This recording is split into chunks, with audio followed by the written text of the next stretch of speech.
Salut YouTube! Salut YouTube! Comment ça va YouTube? On va react à un débat entre Antoine Léaumont et un Renoir. Alors oui, vous allez me dire, mais Wissam, c'est quand même pas gentil de le réduire à un Renoir. Ouais, je sais, c'est pas gentil. Mais pourquoi je dis ça? Parce que j'ai vu un extrait du gars qui a dit je ne me laisserai pas raciser. Gars, ça ne marche pas comme ça, la racisation. En fait, tu les écoutes, en fait, il aurait suffi de dire ah non, non, je veux pas subir de racisme. Et voilà, c'est juste nous. On n'a pas assez dit non. C'est juste, si tu refuses d'être racisé, tu n'es plus racisé. Bah si, gars, tu seras quand même racisé. Mais on va voir ça. C'est un militant, c'est une personne du PCF, je sais plus son nom, on va aller le voir, qui débat avec Antoine Léaumont. Je ne contracte pas la racisation. Oui, non, mais vraiment, le PCF est la vision du racisme. Je veux dire, normalement, t'es un marxiste, t'es au PCF, t'es communiste, t'as notamment une analyse marxiste de ces questions-là, et t'arrives avec je refuse la racisation. Oui, n'hésite pas à liker, à commenter, à partager, à suivre la chaîne, et si tu le peux, à donner de l'argent. Ça m'aide, ça m'aide, ça m'aide. Voilà. Donc, il y a les liens en description, n'hésite pas. Allez, on y va pour la vidéo Nouvelle-France, Nouvelle République, Léaumont contre Roubaud-Kachi. Roubaud-Kachi. Ok. Moi, je le connaissais pas celui-là. Je connaissais pas ce gars, mais on va voir ce qu'il va dire. Et je trouve ça un petit peu chelou. Je veux dire, petit truc, voilà. Pour commencer, c'est-à-dire que il y a un débat Nouvelle-France, Nouvelle République. Et on rappelle que le développement de l'idée de la Nouvelle-France par la France insoumise, c'est une idée antiraciste. C'est dire, bah c'est pas grave, il y a de plus en plus de Noirs et d'Arabes. C'est pas un problème. C'est bon, la France change, a toujours changé.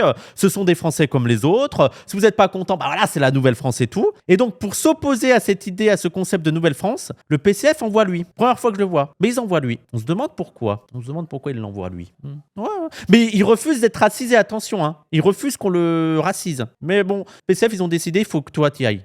Dès maintenant, on accueille d'abord Guillaume Roubaud-Kouachi. Bonjour Guillaume. Bonjour. Vous êtes membre de la direction du Parti communiste français. Vous en êtes même l'un des porte-parole. Il est porte-parole officiellement. Il y a combien de porte-parole Parce qu'elle n'était pas déjà porte-parole là, Kuckerman et tout, ils ont combien de porte-parole? Ouais, voilà, mais ils en ont combien de porte-parole? Ils en ont 8. Ah non, mais c'est parce qu'il est porte-parole. Oui. D'ailleurs, vous êtes également historien, spécialiste du communisme du XXe siècle. Il n'est pas philosophe, il est historien. Et pour débattre avec vous pendant l'heure qui vient, on a également le plaisir d'accueillir aujourd'hui Antoine Léaumont. Bonjour. Bonjour. Alors vous êtes député de la France Insoumise. Oh là là, c'est quoi ce truc de con? Allez, c'est parti. Écoutez quelques mots de Jean-Luc Mélenchon, c'est en vidéo. Je le vois politiquement à Saint-Denis.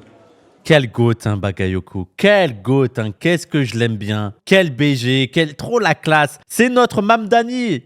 Bagayoko, c'est Mamdani, c'est tout. C'est tout. C'est une analyse, j'ai rapproché un Renoir et un Rebeu. Voilà, c'est mon analyse raciale. Comme l'acte de naissance d'une nouvelle Bagayogot. Oh, pas mal, mais il faut savoir le dire. Bagayogot. Bagayogot. période. C'est notre Obama. Non, le Obama, c'est quand même Bouamran. Oh, ils ont vu Karim Bouamran, qui est d'ailleurs rebeu. Hein. Karim Bouamran, et la première réflexion des médias français, c'est le nouveau Obama. Ah, bah il est...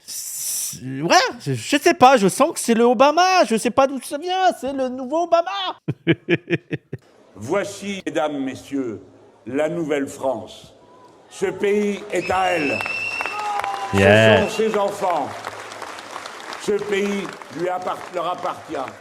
Voilà ce que moi je veux retenir. Et pour beaucoup qui ont un peu d'ancienneté ici, c'est presque une revanche sur la vie. Oui, nous avions raison de croire qu'on vivait mieux ensemble que séparément.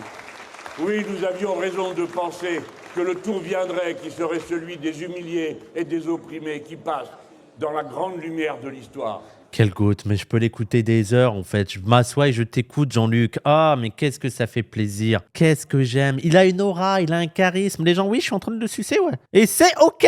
Et c'est OK. À Saint-Denis est née politiquement la Nouvelle-France avec des gens qui l'espéraient, qui la voulaient et qui le sont. Alors, la Nouvelle-France que... Ouais, bon, déjà, pourquoi on parle avec le PCF déjà ça fait 2% aux élections, ça dégage. C'est mon avis. met en avant la France insoumise, en réalité, c'est un concept qui est un peu plus ancien, qui date autour de 2024. Antoine Léaumont, la première question s'adresse à vous. De quoi s'agit-il exactement? C'est, paraît-il, un concept matérialiste. Bien sûr. Bah après, en fait, ils veulent pas comprendre que aussi il y a des concepts, ils sont flous et ils sont utiles aussi parce qu'ils sont flous, parce qu'ils sont pas totalement déterminés, parce que les gens voient globalement à quoi ça fait référence, tout en laissant la frontière assez fluide pour faire entrer d'autres idées, d'autres choses, d'autres imaginaires. Ça fait partie du truc, quoi. C'est cool aussi. Il faut pas absolument avoir une définition nette, déjà fixée, quoi. Oui, c'est comme indigène, c'est comme plein de trucs. C'est ce qu'on essaye de faire en général quand on essaye d'avoir une action politique. Genre, je vous ai compris, oui, c'est efficace.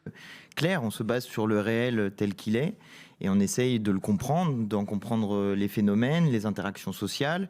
Et nous, l'idée, le point de départ, c'est un nouveau pays est né depuis 1958 et la naissance de la Ve République. La Nouvelle-France, c'est un pays qui a profondément changé. En 1958, on était sur un pays davantage rural. Aujourd'hui, l'essentiel de la population habite dans les villes. Il faudrait définir exactement ce que c'est que les villes. Oui, mais les Arabes là-dedans, monsieur Antoine Léaumont, c'est très bien. Oui, la ville, la campagne, le bac. Mais les Arabes, c'est ça en fait. C'est les Arabes. Pour comprendre ce qui a changé depuis 1958. Je rappelle quand même une chose, c'est que pour voter pour la Constitution de 1958, il fallait avoir 21 ans. Voilà, c'est-à-dire que ceux qui ont pu voter pour cette Constitution sont nés au minimum en 1937 et ils ont aujourd'hui 89 ans. Il y a un nouveau pays qui s'est construit, qui s'est forgé, et ce concept de Nouvelle-France, il décrit à la fois le peuple... Ça, c'est intéressant sur la Constitution parce que c'est vrai, c'était la discussion que j'avais avec Jean-Marc Schiappa, et Jean-Marc Schiappa, il disait que les révolutionnaires je crois que c'était laquelle Constitution, celle qui n'avait jamais été appliquée, mais qui était la plus révolutionnaire, il y avait l'idée que la Constitution devait être révisée, je sais pas, tous les 50 ans ou à chaque génération. Ouais, 93, parce que tu avais l'idée que, mais c'est pas normal que les générations futures aient une constitution qu'ils n'aient pas choisie. Et c'est vrai, je me dis, mais oui, c'est vrai.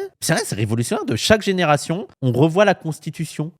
Comme ça donne vraiment des citoyens actifs qui s'intéressent à ça. Ça veut pas dire qu'on renverse tout à chaque fois, mais qu'il y a la possibilité pour chaque génération. Ils étaient pas cons quand même. Ouais, mais ça réfléchissait à l'époque. Hein. Les gens à l'époque, ils étaient pas cons. Hein. Alors le concept a fait beaucoup réagir, notamment au moment, on disait il est un peu plus vieux que ça, mais notamment au moment des élections municipales et dans leur foulée.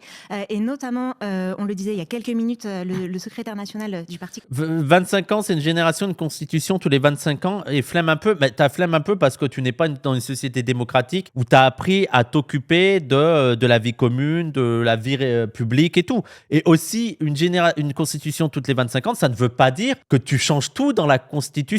C'est-à-dire, est-ce qu'il y a des choses qu'on garde, est-ce qu'il y a des choses qu'on change, que voilà, c'est que ça évolue. Mais ça veut pas dire, on écrit tout. Mais après, les gens, on est aussi plus habitués à ça, quoi. Le communiste Fabien Roussel y a opposé dans une tribune publiée par Le Monde le 7 avril le concept de Nouvelle République. C'est nul. Mais en plus, Nouvelle République, une 6e. Mais qui propose aussi une 6e République? Putain, c'est nul. On a déjà la 6e République. Mais en fait, comme 6e République, c'est déjà pris, il dit une Nouvelle République. Ça sera la 7e. Putain, il a pris la 6e République. Moi, je propose la 7e. On passe direct à la 7e. Pour vous, est-ce que, Guillaume Roubaud-Kouachi, est-ce qu'il y a une vraie différence et pourquoi cette notion de Nouvelle République vous paraît plus opérante? En fait, il y a un problème qui est... on a l'impression que Nouvelle-France... Moi, ce qui m'ennuie avec cette théorisation, c'est qu'on a l'impression qu'elle parle de démographie. On a l'impression qu'elle parle de population, qu'elle parle d'origine de population. Et ça m'ennuie parce que quel est le moment politique que nous vivons? C'est un moment dans lequel l'extrême droite a une place très importante et qui parle beaucoup de grands remplacements. Et donc, soit on considère... Oui, justement. Je veux dire, parce que là, il fait « ça me dérange, vous parlez de Nouvelle-France alors qu'en face, il parle de grands remplacements. » Oui, c'est un discours à s'opposer. Lui, comme il y a le grand remplacement, il faudrait rien dire, il faudrait taire les questions raciales. Non, ça n'existe pas. La race n'existe pas. Effectivement, que la France, depuis quand, mettons 58 ou n'importe quelle autre période, elle a connu, sur ce plan-là, sur la question migratoire, un changement massif et majeur, et qu'avant, il existe effectivement un avant de la France, et que cet avant-là, il est percuté par ces nouveautés migratoires. C'est la théorie du grand remplacement. Évidemment, l'extrême droite tente à dire il y a un grand remplacement et c'est affreux. Et moi, je pense qu'on n'a pas à dire qu'il y a un grand remplacement, oui, mais il est bien. Pour moi, pourquoi? Imaginons même. Parce que c'est même pas dire il est bien, c'est même pas dire qu'il y a un grand remplacement. Parce que là, ils sont pas en train de dire qu'il y a un grand remplacement dans l'idée que les blancs disparaissent. Ils sont juste en train de dire ouais, il y a plus de noirs et d'arabes. Et alors? Ouais, c'est la Nouvelle-France, ça change. Effectivement, il y a plus en plus de noirs et d'arabes. Et alors? Genre, non, faut pas dire ça. Non, faut pas dire qu'il y a plus de noirs et d'arabes. Non. Par contre, en fait, la théorie du grand remplacement dit aussi que les blancs sont en train de disparaître. Ce que n'est pas en train de dire la Nouvelle-France. Ils sont pas en train de dire qu'il n'y a plus de blancs. Il n'y a pas de grand remplacement. L'histoire de la France est une histoire depuis très longtemps de migration. Enfin, je sais pas, moi, penser. Bah, c'est ce qui est la vie de la Nouvelle-France. Voilà. La vie de la Nouvelle-France, c'est dire oui, bah la France est en train de changer. Maintenant, il y a de la migration, oui. Anacarsis Klotz, qui n'était pas français et qui se retrouve à votre place à l'époque, député de la nation au moment de la Révolution française. Pensez aux migrations belges, aux migrations italiennes. Enfin, je veux dire. Oui, mais oh là là, mais c'est encore ce niveau-là. Mais pour les gens, c'est des blancs. Il faut actualiser votre racisme, en fait. Enfin, votre antiracisme. Il faut l'actualiser, votre antiracisme. Les gens sont plus juste en mode anti-immigré. On est contre les Belges, on est contre les Italiens, on est contre les Polonais. Ils s'en battent les couilles si maintenant ils viennent, les Polonais. Ils sont en mode on veut pas de Noirs et d'Arabes. En fait, c'est ça. Et vous pouvez pas nier le fait qu'il y a plus en plus de Noirs et d'Arabes maintenant qu'en l'an 1900. Et c'est pas grave. Et c'est OK. Voilà, c'est ça qu'il faut dire. Oui, effectivement, il y a plus en plus de Noirs et d'Arabes en France. Et alors? Est-ce que vous êtes prêts à avoir cette position-là? Non, je ne vois pas les couleurs. Non, mais avant, il y avait des Belges. Et alors? La grande histoire du grand remplacement, c'est une espèce de truc complètement fou, je veux dire. Et je ne considère pas qu'aujourd'hui, la France, elle soit particulièrement différente, plus mélangée qu'elle ne l'était il y a 50 ans ou il y a 100 ans. Non, bien sûr. Mais si, je vais dire. Il y a une forte immigration post-coloniale après les guerres de colonisation et tout. Donc si. En fait, que la France, même sans les Noirs et les Arabes, la France aurait changé avant l'an 1900, tu vois. De 1900 à 2026, la France aurait changé avec ou sans l'immigration. Mais si, il y a eu une immigration post-coloniale. Il y a des Noirs et des Arabes, il y a des Asiatiques qui sont arrivés en France et qui en plus font des enfants. Il y a aussi les populations des dom-toms qui sont aussi arrivées en France et tout, et ils ont fait des enfants, et effectivement, numériquement, je pense que tu vois tendanciellement plus quand tu te balades dans Paris ou dans plein de villes en France, tu vois tendanciellement plus de Noirs et d'Arabes et d'Asiatiques que t'en verrais dans la rue en l'an 1900, et on s'en tape. Voilà, et ce n'est pas un problème. C'est trop difficile pour eux d'avoir ce discours. Trop difficile de dire, oui, bah... C'est pour eux, il faut juste nier le fait qu'effectivement, il y a plus de Noirs et d'Arabes en France. C'est pas possible. Et on en revient à cette logique du colorblind. Si pour être antiraciste, tu dois être colorblind, c'est que tu es raciste. L'idée de dire, ah non, mais moi, je ne vois pas les couleurs, hein, je suis pas raciste, je ne vois pas les couleurs, ça revient à dire que si tu voyais les couleurs, alors là, oui, tu serais raciste. Si tu voyais vraiment qu'il y avait un noir, tu pourrais pas t'empêcher à être négrophobe. Et aussi que si effectivement on te montrait par les faits qu'il y avait plus de Noirs et d'Arabes en France, ce serait un problème. Ce n'est pas un problème. Ah, ce n'est pas un problème. 100 ans quand arrivait Manouchian, etc. L'Arménien. D'où la Nouvelle République, donc. En tout cas, Nouvelle-France, je vois pas pourquoi. Je vois pas ce que ça veut dire. Je vois pas à quoi ça correspond. Et si ça correspond Tu sais très bien à quoi ça correspond. Et justement, tu sais très bien que c'est une réponse au grand emplacement en mode oui, il y a plus de Noirs et d'Arabes et c'est pas un problème. Et tu viens de le dire. Pourquoi vous dites ça alors que en face, ils parlent de grand emplacement? Est-ce que c'est pas un peu dangereux? Donc tu sais très bien à quoi ça renvoie. Quelque chose qui est de l'ordre migratoire, qui tend à valider l'idée, oui, il se passe quelque chose de nouveau sur le plan migratoire. Moi, je suis pas d'accord avec ça. Et simplement pour le dire. Mais personne dit qu'il se passe quelque chose de nouveau sur le plan migratoire. Par contre, il y a eu un changement sur la provenance de l'immigration, en tout cas la majorité de l'immigration entre l'an 60, entre 1960 et 1900. L'immigration dans leurs chiffres, c'est-à-dire dans leur provenance en l'an 1900, n'était pas la même qu'en l'an 1960. Mais ça, tous les historiens de l'immigration le savent en fait. Même des gens colorblind comme Noiriel ne vont pas nier que effectivement, après 1960, il y a eu une plus forte immigration en provenance d'Afrique qu'avant. C'est tout.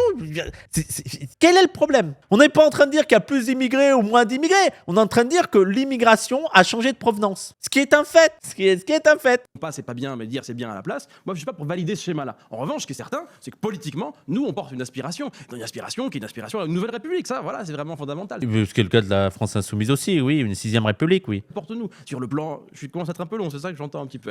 Mais comme l'immigration asiatique, parce que ça le dérange. Mais attends, c'était quoi la proportion d'immigration asiatique en l'an 1900? C'était quoi la proportion? Il va nier que après la Seconde Guerre mondiale, il y a eu beaucoup plus d'immigration, surtout vietnamienne, vietnamienne. Et c'est pas un problème. Ce n'est pas un problème.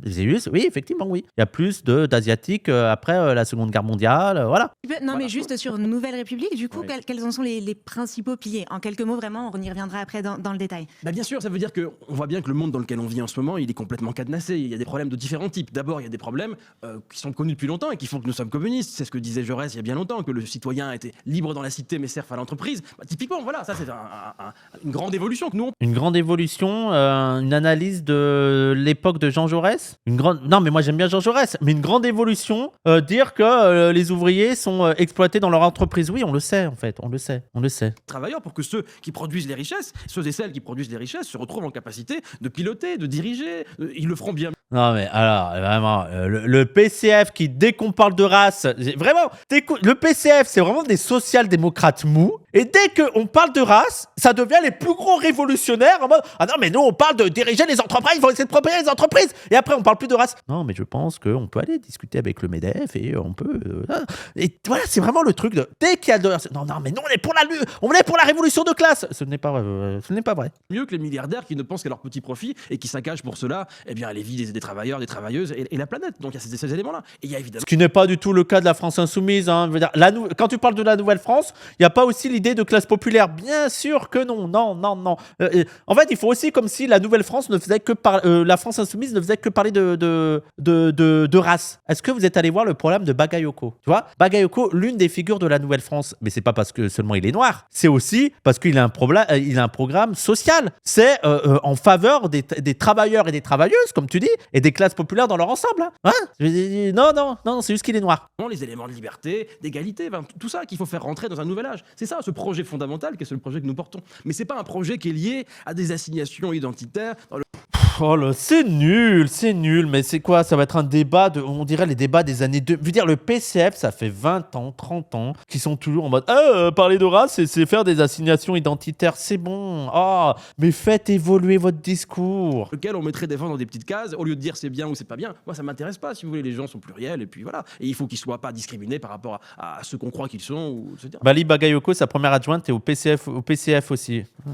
Antoine Léon. Oui, mais c'était une alliance, Bali Bagayoko en plus. Arrêtez sur un mot particulièrement qu'a utilisé Guillaume Roubaud-Kouaché, un concept qui est un concept raciste, complotiste, celui du grand remplacement. On est à 1 an d'une élection présidentielle majeure où l'extrême droite pourrait l'emporter. On a vu le débat public aussi se structurer autour des questions d'identité. Alors c'est quoi cette nouvelle France? Pourquoi ça vous paraît nécessaire de poser ce contre-récit aux théories du RN, à cette théorie fumeuse du grand remplacement? Bon, déjà, on ne parle pas du tout des mêmes choses. C'est-à-dire, le grand remplacement, c'est effectivement... D'ailleurs, c'est une théorie antisémite qui a été forgée par des antisémites et qui vise à dire que d'une certaine manière, il y aurait un genre de plan qui vise à remplacer une population qui serait présente sur le territoire national par une autre population. Et voilà, exactement.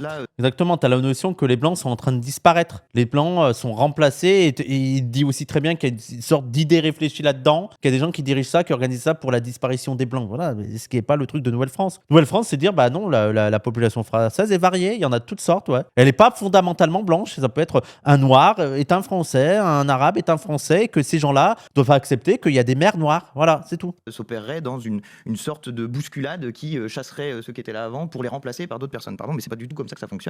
Et ça fonctionne plutôt par une forme de FN ou NF. Oh, pas mal, Nada. FN ou NF. Pas mal. Mélange plutôt que de remplacement. Et c'est, pour le coup, la notion que nous opposons à celle de grand remplacement, c'est plutôt la notion de créolisation qui vise à décrire le processus par lequel se forge la culture commune qui se déploie petit à petit et qui est le fait de mélange de cultures qui viennent effectivement parfois de l'immigration, mais pas seulement, qui viennent du cinéma, qui viennent de la musique, qui viennent de plein d'endroits. Et le processus de créolisation, il décrit pareil un processus matériel qui est comment ça se fait qu'ensuite des nouvelles musiques, des nouvelles cultures vont pouvoir émerger. Donc c'est deux choses différentes. Par contre, là où j'aurais peut-être un point de désaccord, c'est sur l'idée qu'il n'y aurait pas de réalité migratoire. Les Kanaks ne veulent pas être créolisés apparemment. Les Kanaks sont mélangés. Leur problème, les Kanaks, c'est pas qu'il y a un mélange de culture. Le problème des Kanaks, c'est qu'ils n'ont plus leur indépendance. C'est qu'on leur vole leur richesse. Et c'est qu'en plus, les Kanaks sont relégués aux strates les plus basses. Et que c'est les colons qui ont les richesses. un castor fumant. Vraiment, les droitards, quand ils viennent, apparemment, les Kanaks, ils veulent créoliser. Ouais, c'est ça, il y a la créolisation. C'est ça, c'est le métissage qui ne veulent pas, les Kanaks. Bah si, quand même. Il y a, en 1958, il y avait une personne sur 10 qui avait un grand-parent immigré. Aujourd'hui, on est à une personne sur 3 qui a au moins un grand-parent immigré. Oui, voilà. Je veux dire, c'est comment tu peux nier que... Déjà, mais même, je veux dire, il y a des immigrés qui arrivent de plus en plus, donc ils sont là, ils font des enfants. Donc effectivement, tu as une descendance immigrée, mais surtout, l'immigration aussi a changé. Et ça, c'est pas... Vouloir nier... En fait, partir dans l'idée de vouloir nier et de vouloir contredire les fachos sur l'immigration en disant « Mais non, il n'y a pas eu de changement de provenance des immigrations », c'est dire que ça serait un problème s'il y avait eu un changement de provenance des immigrations. Et en fait, oui, ça a des implications. Moi, par exemple, j'en suis le fruit. Ma grand-mère était italienne. Bon, et vous parliez tout à l'heure de l'immigration belge et italienne. Littéralement, c'est mon cas. Moi, je suis de famille belge et italienne, et les autres, ils étaient berrichons. Donc tout ça provoque des mélanges. Mais surtout que maintenant, en 2026, quand on parle des enfants d'immigrés, parce que ça, faut arrêter aussi de jouer au con, quoi. On sait très bien que quand à la télé, quand des débats politiques et tout, quelqu'un va te dire les personnes issues de l'immigration, ils vont pas penser à celui dont son arrière-grand-parent est belge. Tout le monde pense aux Noirs et aux Arabes, en fait.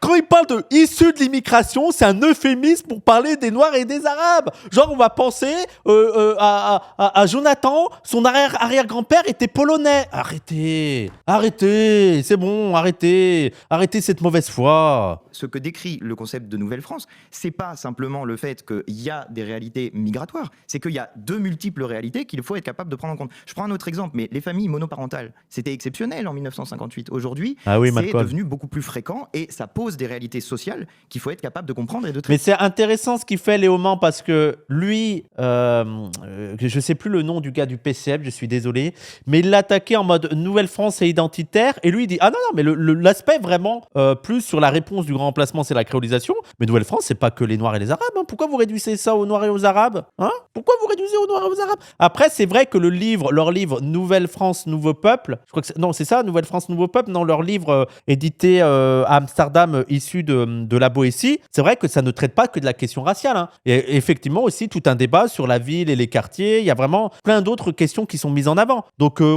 c'est très intéressant la manière dont il l'amène Léaumont. Il n'est pas aussi facile de s'inscrire dans la vie politique quand on est un parent isolé que quand on est plusieurs et qu'on peut se passer le relais. Ça n'est pas la même chose pour pouvoir s'impliquer dans la vie politique. Ouais, Nouveau Peuple, Nouvelle Gauche. Merci Malcolm. Nouveau Peuple, Nouvelle Gauche. Et qui amène à Nouvelle-France, voilà. Et donc la question qui est posée, qui est une question au final de citoyenneté, c'est comment faire en sorte que, avec les réalités matérielles qui sont les nôtres aujourd'hui et celles de notre peuple, eh bien on puisse provoquer une implication citoyenne de masse pour changer en l'occurrence notre constitution et passer à une 6e République. C'est pour ça que je disais, il n'y a pas trop de différence d'objectifs a priori. Oui, c'est eux qui ont dit ah non mais nous c'est pas la Nouvelle-France, c'est la Nouvelle République. Oui, mais nous aussi on est pour une Nouvelle République, il n'y a pas de souci. L'idée de changer de constitution, de donner une constitution qui donne le pouvoir aux citoyens de notre pays, c'est un objectif qui, je pense, est commun entre le PCF et la France insoumise. Par contre, comprendre les réalités matérielles du peuple et les traiter de manière concrète en disant voilà ce qu'il faut faire pour réussir à aboutir à l'objectif, ça c'est peut-être une méthode différente en tout cas il y a peut-être une différence d'analyse à ce niveau-là. Alors on y reviendra aussi juste après, notamment autour de ce que vous disiez de la question sociale que vous commenciez à aborder, mais on voulait rester un tout petit peu sur la question du rapport à la question de l'identité et de sa place dans le débat public. L'un des principaux reproches qui a été formulé notamment par Fabien Roussel, c'est ça, on va l'écouter en vidéo tout de suite. Ah, Fabien. Ce que fait la France insoumise. Ah oui, mais on l'a vu cet extrait. Allez voir, j'ai fait un react à cette interview sur France Inter où toute la première moitié de l'interview, il est très bien Roussel. Je suis extrêmement d'accord avec lui, que ce soit sur l'impérialisme, sur les profits des grandes entreprises et tout. Je le soutiens à fond. Et d'un coup, tu as les journalistes qui lui posent la question de France Insoumise et Nouvelle-France et Roussel pète un câble. Ce principe de Nouvelle-France. Il ne se bat pas pour l'égalité des droits. Lui, il fait du communautarisme. Il a un concept identitaire. Il essentialise les gens. Alors, Voilà. Vraiment, la réponse un peu bateau de Roussel, essentialisation. Ça, c'est vraiment les termes faciles à dire. Ouais, c'est de l'essentialisation. Allez, fin de l'histoire. Ah, j'ai bien répondu. Est-ce que, Guillaume Roubaud-Kouachi, est-ce que vous craignez une dérive communautariste avec ce concept? Oula. Parce que finalement, Une dérive communautariste. Qu'est-ce que ça veut dire une dérive communautariste? la question de l'identité est un peu peu tabou. On entendait parler là du Antoine Léaumont du concept de créolisation qui a pour objectif de donner à voir le brassage de population en France. Est-ce que ça, c'est quelque chose que vous partagez? Il y a au moins 2 questions dans ma question, mais en les prenant dans l'ordre, je pense que ça va aller. Ouh là là là là là là là, j'ai peur de la disaster class totale. La première, c'était quoi déjà? C'était sur le risque de dérive communautariste. Est-ce que... En fait, si vous voulez, il y a un moment, il faut... Ça, faut m'expliquer. Moi, la première question, ça veut dire quoi, dérive communautariste? Dérive. C'est quoi une dérive communautariste? Concrètement, les gens, pour vous, c'est quoi une dérive communautariste? C'est quoi, la FI ne parle qu'aux Noirs et aux Arabes, c'est ça? Ils ne parlent qu'à la communauté noire et arabe? C'est le cas de la France Insoumise. Parlons de dérive communautariste. La France Insoumise ne parle qu'à eux. Moi, j'aimerais qu'on me dise plus clairement ce que c'est que la Nouvelle-France. Si c'est ce que vous... Ah, il esquive la question, là.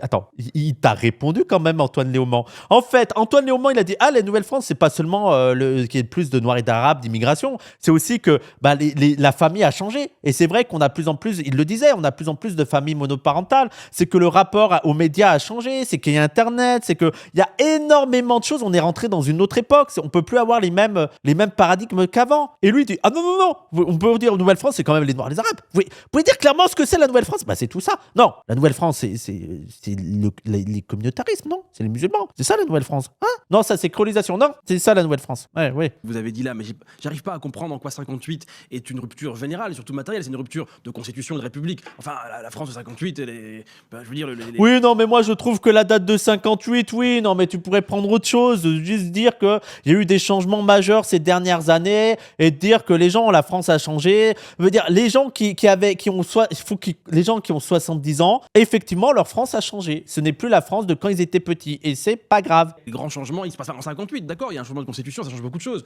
Enfin, moi, en tout cas, je suis marxiste et matérialiste, c'est important, les superstructures, mais enfin, à un moment, je veux dire, les changements décisifs se font pas que par ce biais-là, faut pas exagérer. La France 58, elle est toujours coloniale, en 57, comme en 58, comme en 59. Encore maintenant? Non, mais d'accord, mais enfin, l'Algérie... Il l'a baisé Parce que lui, il a pas dit, non, la France est encore coloniale. Mais quand même, Léaumont est basé de ouf, hein. Encore maintenant, oui, non, mais attends, non, je voulais pas dire ça. Non, mais la Kanaki, on est bien d'accord là sur cette question, mais je veux dire, malgré tout, c'est pas la même situation en 58, en 59 et maintenant. Oui, il y a toujours de la colonisation, oui. La France est toujours un empire colonial. C'est un empire colonial moins grand, mais c'est un empire colonial. Tu sais, il s'est fait baiser, il a voulu dire, c'est toujours un... non, je voulais pas dire ça. Attendez, non. Déjà, il y a un empire colonial qui bien sûr. a quand même pris un coup dans l'aile et qui n'est pas tombé tout seul. Il a d'ailleurs fallu des luttes dans lesquelles les communistes étaient impliqués et évidemment les peuples concernés les premiers. Les gens, normalement, je sais pas s'il m'a répondu, mais je vais recevoir un historien pour un talkie oui en mai et on parlera de tout ça, ok? De l'histoire du PCF et des histoires coloniales. Oui, mais c'est plus ambivalent que ce qu'il dit. Les premiers. Du coup, j'ai oublié la question qui était le risque de dérive communautariste. J'en sais rien. C'est-à-dire que si effectivement on entend par Nouvelle-France quelque chose qui consiste à dire il y a une ancienne France et elle aurait telle caractéristique et celle-là ne nous intéresse pas. Et il y a une nouvelle France qui aurait telle caractéristique et celle-là nous intéresse. Mais personne n'a dit que ça les intéressait pas. Ils disent juste que là, la France est en train de changer, il faut prendre en compte ça. Mais personne dit. Et ça veut dire quoi c'est qui les anciens? En gros, ils veulent dire les réacs, les vieux, ça nous intéresse pas. C'est pas le sujet. Hein. C'est se dire la France a changé et on développe et on actualise notre analyse avec cette nouvelle France. Il y a une dérive communautariste et ça, on s'y retrouve pas. Mais il faut être clair là pour l'instant. Moi, j'aimerais qu'on ait des éléments un peu précis sur ce qu'on entend par là. Mais vous craignez des assignations à des identités. C'est presque comme ça que vous avez commencé la discussion. Donc, est-ce que si on tire le fil jusqu'au bout, ça veut dire un risque de communautarisme, justement? Mais en tout cas, ce qui est certain, c'est qu'on vit une période qui est très identitariste. C'est d'abord porté par l'extrême droite. C'est l'extrême droite qui n'arrête pas de vouloir étiqueter les gens et qui les remettent dans des cases. Face à cela, il y a plusieurs possibilités. Soit vous dites, oui, je suis dans cette case et cette case me définit, mais par contre, c'est bien. Et donc, à ce moment-là, vous allez sur le terrain de l'adversaire et vous renversez la question. Mais à mon avis... Parce que, en fait, le PCF, souvent des militants du PCF, essayent de nous baiser sur cette question-là en nous disant ouais, les Black Panthers, ils étaient communistes aussi, les Black Panthers. Oui, mais qu'est-ce qu'ils ont fait, les Black Panthers? Ok, ils sont communistes, il n'y a pas de souci. Mais qu'est-ce que ça veut dire, Black Panther? Pourquoi ils ont choisi la panthère noire? Hein? Pourquoi la panthère noire? Qu'est-ce qui fait qu'ils ont choisi la panthère noire?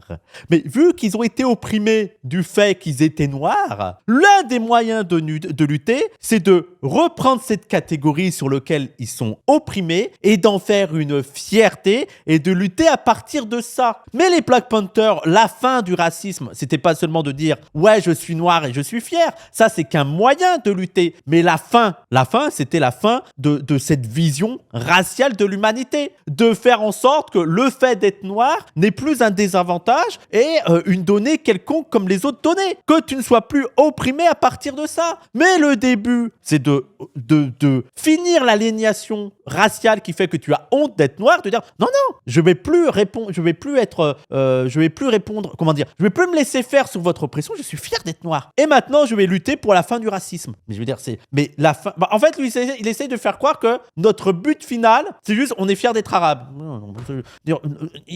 On rêve d'un monde où ça n'a plus de sens d'être fier d'être arabe. On rêve d'un monde où il y a quelqu'un qui dit je suis fier d'être arabe, l'autre il dit oui alors, oui bon écoute, on s'en fout, on s'en bat les couilles, tu vois. Ça veut dire, et quel est le camp qui lutte le plus pour la fin de cette division raciale de l'humanité? C'est l'antiracisme. Plus pertinent la panthère que la mer Noire. Et vous renversez la question, mais à mon avis, vous êtes toujours autant aliéné que dans la situation antérieure. Ou alors, vous dites non, c'est pas mon sujet, je m'en fous que tu me définisses comme ça. Moi, je suis ceci, voilà ce que je veux être, et avançons ensemble. Et puis, allons sur... Oui, non, mais attends, parce que lui, il fait croire qu'en fait, c'est simplement, on dit que t'es noir et c'est tout.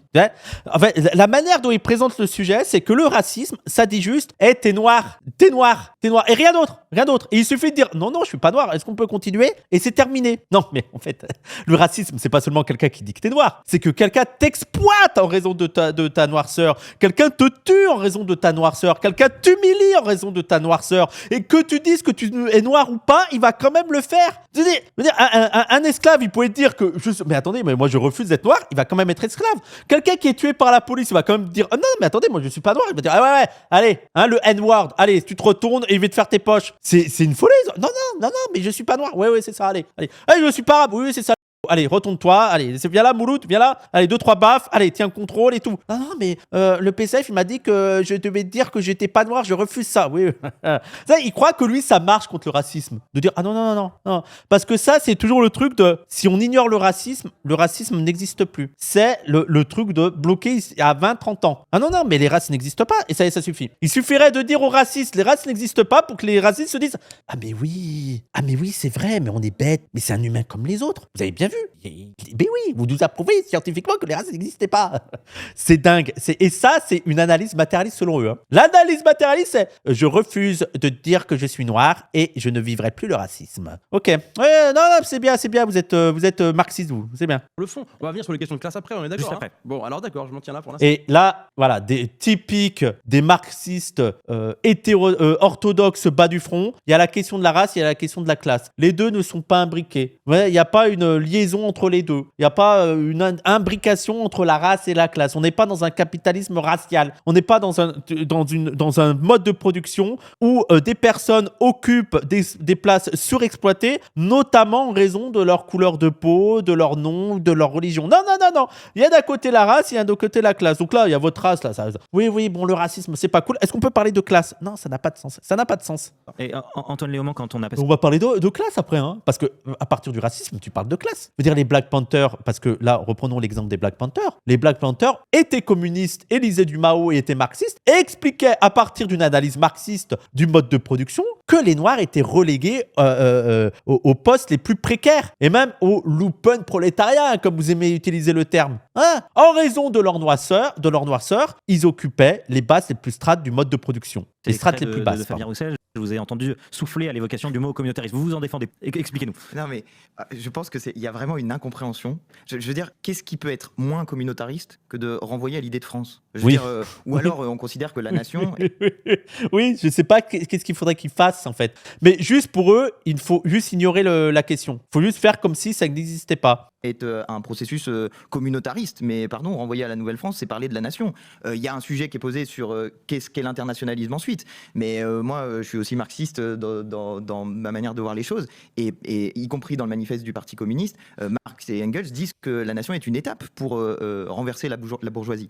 Et la question qui est posée, c'est pas toi qui décides, un certain nombre de personnes sont systématiquement renvoyées. Pourquoi est-ce qu'on nous fait cette accusation de communautarisme? Pardon, moi je trouve qu'il y a un fond raciste dans cette accusation qui nous est... Bah oui, je suis désolé, mais je Oui. préfère le dire comme je le pense. Je trouve Oui. qu'il y a un fond raciste. Personne chez nous, Mais, eux, ça les a choqués. Genre, de dire communautariste, ça va, hein. De dire la France insoumise est communautariste ou pas. Mais dire, mais il n'y a pas un fond raciste dans son propos. Oh non, allons-y, les grands mots, allons-y. n'a jamais dit autre chose que nous aspirons à prendre le pouvoir dans notre pays, Salam. et y compris dans les municipalités dans lesquelles nous sommes. Qu'est-ce qui choque nos adversaires politiques, et notamment CNews et compagnie, qui nous font ce reproche-là? Ce qui les choque vraiment, c'est qu'il y a des personnes qui ressemblent à la France telle qu'elle est, qui arrivent à des postes de responsabilité. En fait, ce qui Oui, choque une partie oui. de la Oui, ce qui a choqué. Pourquoi ça fait autant scandale Bali Bagayoko? C'est pas en raison de ses propositions, c'est parce que c'est un noir. Et on rappelle quand même le scandale de Saint-Denis, la ville des Noirs. Dire que le lendemain, comment s'appelle la journaliste PFM qui lui a posé la question? Est-ce que vous avez vraiment dit la France? Pourquoi vous avez dit la France des Noirs? Des gens.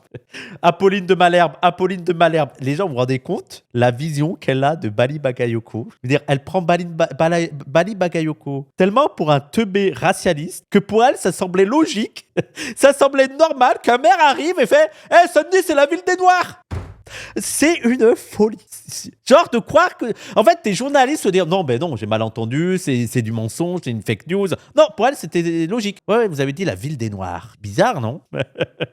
bourgeoisie, c'est que des personnes qui normalement sont placées dans des situations de minorité ou éventuellement quelquefois dans des postes de responsabilité ou de prestige qui vont être associés, je sais pas quoi, au sport ou à la chanson, à la musique. Mais là, on parle d'autre chose. On parle de prendre les responsabilités politiques dans le pays. Et genre, tout le monde est tellement woke qu'on dirait ça à la télé. Mais en plus, ça n'a pas de sens. Je veux dire, pourquoi Bali Bagayoko? Ouais, c'est la ville des Noirs ici. Et ce qui choque une partie de la bourgeoisie, c'est que ce sont les classes populaires qui s'emparent du pouvoir et qui, aujourd'hui, oui, représentent une France qui, d'habitude, était plutôt mise à distance, mise à l'écart, marginalisée, et qui aspire non seulement à prendre le pouvoir, mais à prendre le pouvoir de manière révolutionnaire. Je veux dire, Bali Bagayoko, par exemple, puisqu'il a été l'objet de beaucoup d'attaques racistes. Parce qu'on, voilà, veut dire, parmi le programme de Bali Bagayoko, alors, oui, des gens révolutionnaires, c'est pas l'expropriation, c'est pas la socialisation des moyens de production, c'est le maire de Saint-Denis qui est déjà grave attaqué juste parce qu'il est maire de Saint-Denis. Mais c'était notamment le projet de désarmement de la police, hein. C'était le projet des aides pour les enfants qui vont à l'école, pour les familles démunies et tout.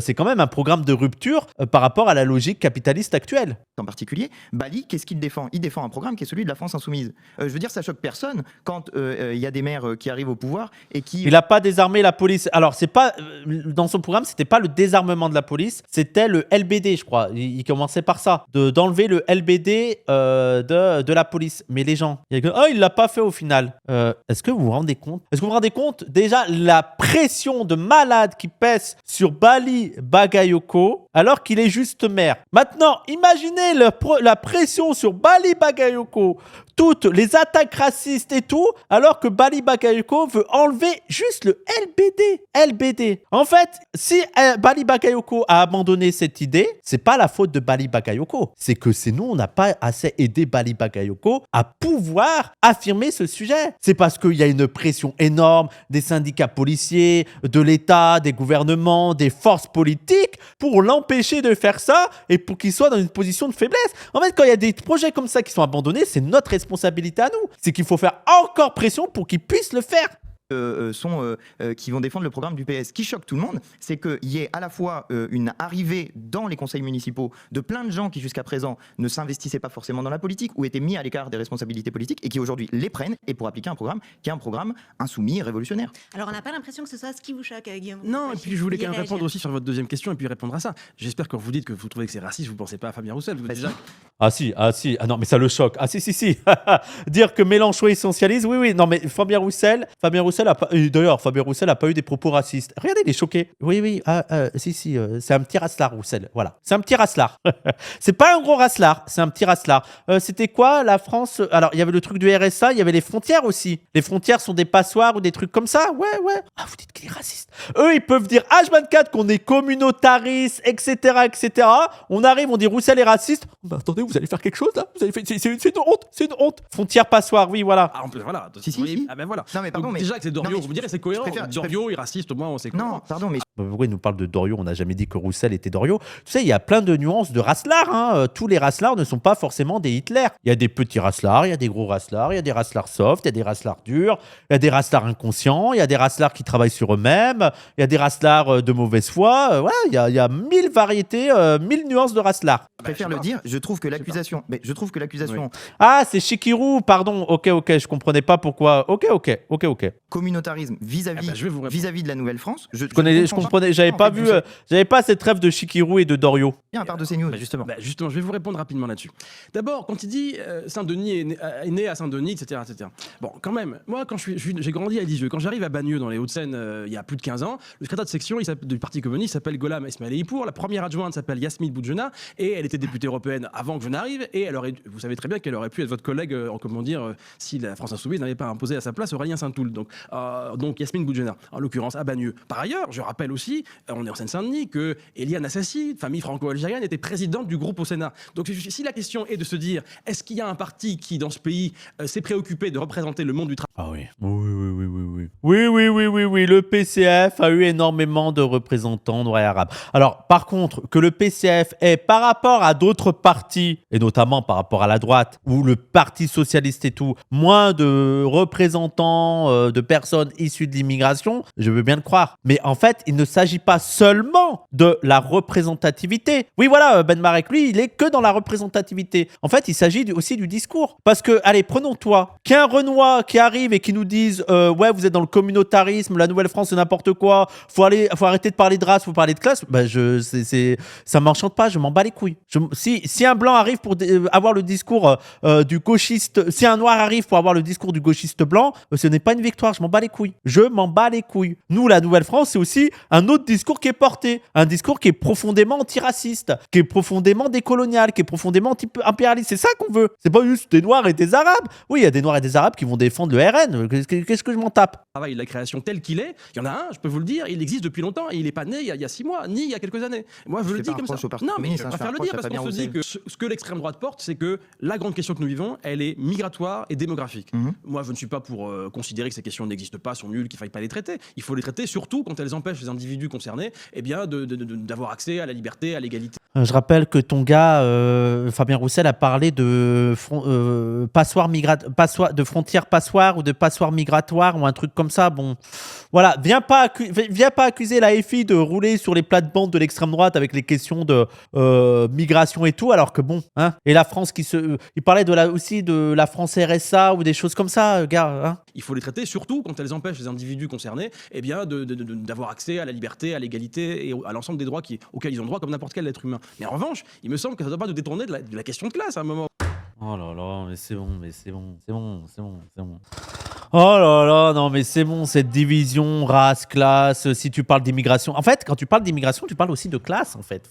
Faut que vous arrêtiez avec ça. C'est quoi cette analyse marxiste? Moi, je suis matérialiste, je suis marxiste, mais attendez, on va pas parler d'immigration, on va parler de classe. En quoi la question de l'immigration, le traitement de l'immigration n'est pas une question profondément de classe? Oui, la gauche des allocs, exactement, la gauche des allocs. En quoi? Mais non, mais en plus, classe forte, insupportable. Je veux qu'il m'explique en quoi la question de l'immigration n'est pas une question de classe. Voilà. C'est quoi? Et en quoi la question antiraciste n'est pas non plus aussi une question de race. En gros, il dit que l'égalité des chances existe. Non, mais lui, il a vraiment... ça se dit plus maintenant, mais c'était à l'époque. Oui, mais ça, la race, le racisme, c'est des questions sociétales. Là, il faut parler des questions sociales. Avec l'idée que, bon, le féminisme, tout ça, c'est sociétal. C'est les questions secondaires. Là, on va parler des vraies questions. L'économie. Sauf que l'immigration et tout, c'est aussi des questions de classe. Et qu'on voit que même dans les classes populaires, dans la classe ouvrière, la question de race travaille. Elle a participé à la division, elle a participé à l'empêchement de l'unité. On rappelle aussi qu'il y a des syndicats qui ont refusé des noirs et tout,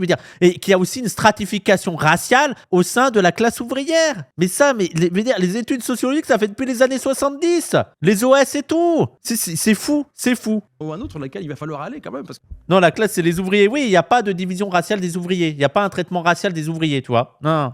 Regardez, au début, les Gilets jaunes, on parlait de la vraie France, la France qui travaille, parce que c'était des prolos ou des petites classes moyennes, principalement blanches. Et quand c'est des Noirs et des Arabes qui se révoltent et tout, ça va pas du tout être le même traitement. Il y a un traitement différencié de la classe ouvrière selon qu'elle est arabe ou selon qu'elle est blanche, selon qu'elle est non blanche ou selon qu'elle est blanche. C'est tout.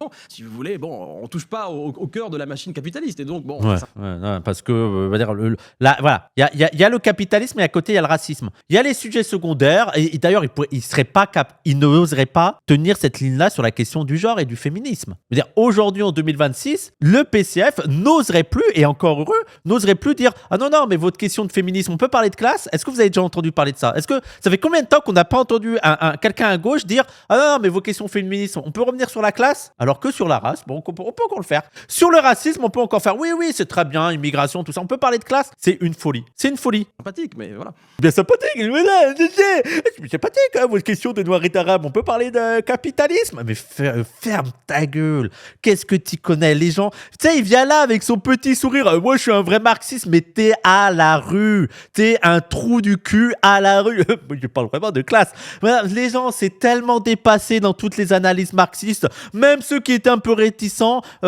incorporent la question raciale dans l'analyse du capitalisme. Mais déjà, rien que Marx, rien que tu ne peux pas comprendre l'émergence et l'accumulation du capital sans traiter de la question raciale, de la colonisation et tout. C'est catastrophique. Il est là avec son petit sourire fier de lui, alors que c'est un teubé, quoi. Et c'est vraiment les gens qui n'ont pas réfléchi, qui pensent avoir eu le bingo. Bah, non, mais on peut revenir sur le capitalisme, en fait. Ah. Et tout ça pour après défendre une ligne social-démocrate. En fait, l'extrême droite fantasme sans arrêt ce qu'est l'identité nationale, à mon sens. Fantasmer des choses comme le béret, par exemple, et qu'elle va utiliser comme des symboles de la France, etc. Et ça, vive les Noirs et les Arabes, en fait. Les Noirs et les Arabes ont permis aux Français de renouer avec le béret. C'est quand même fou, quoi. Il a fallu... Je veux dire, ils ne portaient plus le béret. Ils ont vu des Noirs et des Arabes. On va perdre, on est Français, on doit porter le béret, en fait. C'est ridicule. C'est ridicule. C'est nul. Et même l'éloge du cochon, c'est parce qu'il y a des Noirs et des Arabes, en fait. Ça veut dire, vous devriez vous s'en foutre. On peut porter le béret, c'est ça les vrais Français. Il faut ça, ils portent le béret. Les vrais Français, on porte le béret. Ah, ce roleplay, je veux dire, c'est là où il y a un truc assez malsain, c'est le roleplay du français. Ils sont tellement, je veux dire, en insécurité identitaire, ils ont tellement tout perdu leurs repères qu'ils sont dans un roleplay du vrai français. Nous, qu'est-ce que nous défendons comme identité? Peut-être que c'est ça le sujet qu'il faut poser. On défend une identité qui est une identité républicaine, qui dit à l'article 1er de la Déclaration des droits de l'homme et du citoyen, les hommes naissent et demeurent libres et égaux en droit. Pardon, mais entre les droits qui sont inscrits dans la Déclaration des droits de l'homme et du citoyen et la réalité matérielle des droits, il y a une grosse différence et pour l'instant, on n'a pas encore réussi à... Il est solide quand même, Antoine Léaumont. Il est quand même là sur ces trucs comme ça, il est quand même solide. Hein. Coller à une déclaration matérielle. Et en fait, ce qu'il faut bien comprendre, c'est qu'il y a plein de gens qui vivent dans notre pays, grandissent dans notre pays, voient écrit liberté, égalité, fraternité sur le fronton des écoles et des mairies. Tout ça veut dire des choses qui sont des choses extrêmement profondes, mais la réalité matérielle ne colle pas. Pardon, mais quand la police, par exemple, fait des contrôles d'identité en raison de la couleur de... D'ailleurs, c'est quoi la position du PCF sur la police? Hein? On les entend pas beaucoup, le PCF, sur les violences policières, je trouve. C'est quand la dernière fois que Roussel il a eu une déclaration sur les violences policières? Et ça a été quoi, sa déclaration sur les violences policières? Ouvrier de la sécurité, bah oui, les ouvriers de la sécurité, ouais. Mais c'est une analyse marxiste. C'est une analyse marxiste, hein. Des gens, quand la police frappe des gens sans raison. Quand par exemple dans notre pays, un homme de 65 ans vient avec une carabine en menaçant des enfants et en disant je suis raciste, je suis fier d'être raciste, et que ça ne choque personne. Il aurait dû le piéger en lui posant la question sur la police. C'est quoi leur position sur la police et le racisme? C'est ça qui aurait été intéressant. Non, mais on peut revenir sur le capitalisme en fait. La une des grands médias et qu'il ne se passe absolument rien. Il y a plein de gens qui ont l'impression, oui, et moi j'en fais partie, de vivre dans un pays qui prône des valeurs, mais qui ne les fait pas respecter. C'est ça la question qui est posée. Et quand l'extrême droite arrive sur des questions comme la question migratoire ou comme la question du grand remplacement ou de ces sujets-là, pardon, mais il faut leur rentrer dans l'art. Ah, voilà, merci. Merci, c'est ça. Et c'est ça que fait la France insoumise. Il faut arrêter de louvoyer, il faut arrêter de dire « Ah non, mais c'est pas vrai, il n'y en a pas tant que ça. » Et puis nous, c'est les ouvriers. Non, dire « Ouais, oui, il y a des Noirs et des Arabes, oui. Ouais, on est là, on reste. Voilà, faut les confronter. Voilà, eux, le PCF, alors que normalement, le PCF, c'est la lutte des classes, c'est la confrontation. Ah non, mais il faudrait dire que quand même, non, mais ça n'a pas tant changé que ça. Mais puis on est des vrais Français. Moi, je me considère pas comme noir. Pourquoi tu es raciste contre moi? Moi, je pense pas que je suis noir. Et en mode tranquille, oui, pardon, il y a peut-être un problème qui est posé avec l'immigration. Non, il n'y a pas de problème qui est posé. La question qui est posée, c'est comment notre pays répond à une réalité matérielle, puisque oui, il est bon, Léo. Une réalité matérielle, c'est un phénomène matériel, et comment on y répond matériellement. Je suis un petit peu long, mais je voudrais aller jusqu'au bout. Il y a 6 millions de personnes personnes qui sont étrangères dans notre pays. On n'en parle jamais comme des habitants de notre pays. On en parle toujours d'une manière qui est une manière extrêmement agressive. Ils seraient responsables de je sais pas quoi, de toutes les agressions, ils seraient responsables de la criminalité, ils sont responsables de tous les maux si jamais on écoute l'extrême droite. Pardon, mais 6 millions de personnes dans notre pays, dont 1 million de personnes sont nées sur le sol de la République française et qui sont étrangers à l'heure actuelle, parce que les lois de la République sont faites comme ça. Moi, ça me choque énormément. C'est contradictoire avec ma vision de la France. Ça ne me Très semble pas bien, normal. très très bon. Il n'y a rien à dire là. Je commande pas trop parce que c'est très très bien. Quand on parle de la Nouvelle-France, ce qu'on dit, c'est qu'il y a ce peuple qui est là, qui est une réalité matérielle, et qu'il faut considérer comme étant le peuple de notre pays, sans aller Juste un mot, plus parce loin qu'il que faut ça. quand même qu'on avance un peu, j'imagine, dans le débat, mais je n'arrive pas à comprendre pourquoi il est dit que cette nouvelle France naît à Saint-Denis il y a 3 semaines, quand à 100 mètres, il y avait Myriam Derkaoui, maire communiste d'Aubervilliers. Faut qu'on m'explique.